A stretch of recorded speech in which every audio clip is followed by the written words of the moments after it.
Then I looked, and behold, a Lamb standing on Mount Zion, and with him 144,000, having his Father's name written on their foreheads. And I heard a voice from heaven, like the voice of many waters, and like the voice of loud thunder. And I heard the sound of harpists playing their harps.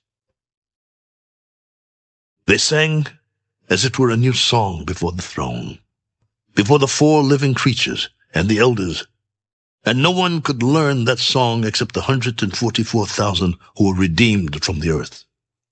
These are the ones who are not defiled with women, for they are virgins. These are the ones who follow the Lamb wherever he goes. These were redeemed from among men, being first fruits to God and to the Lamb. And in their mouth was found no deceit, for they are without fault before the throne of God.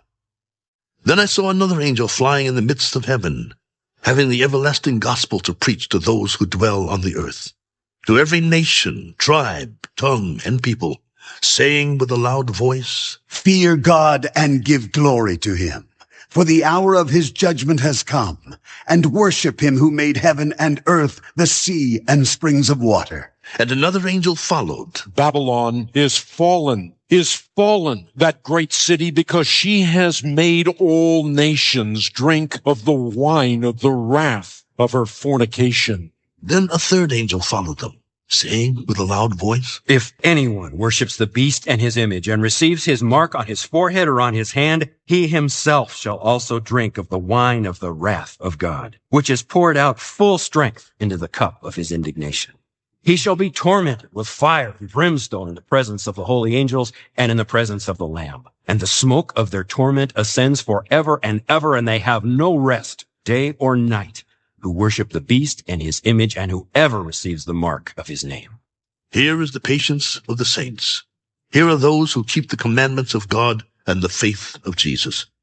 Then I heard a voice from heaven saying to me, "Write, blessed are the dead who die in the Lord from now on.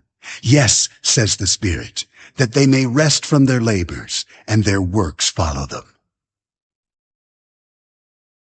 Then I looked, and behold, a white cloud, and on the cloud sat one like the Son of Man, having on his head a golden crown, and in his hand a sharp sickle. And another angel came out of the temple, crying with a loud voice to him who sat on the cloud, "Thrust in your sickle and reap, for the time has come for you to reap, for the harvest of the earth is ripe." So he who sat on the cloud thrust in his sickle on the earth, and the earth was reaped. Then another angel came out of the temple which is in heaven, he also having a sharp sickle.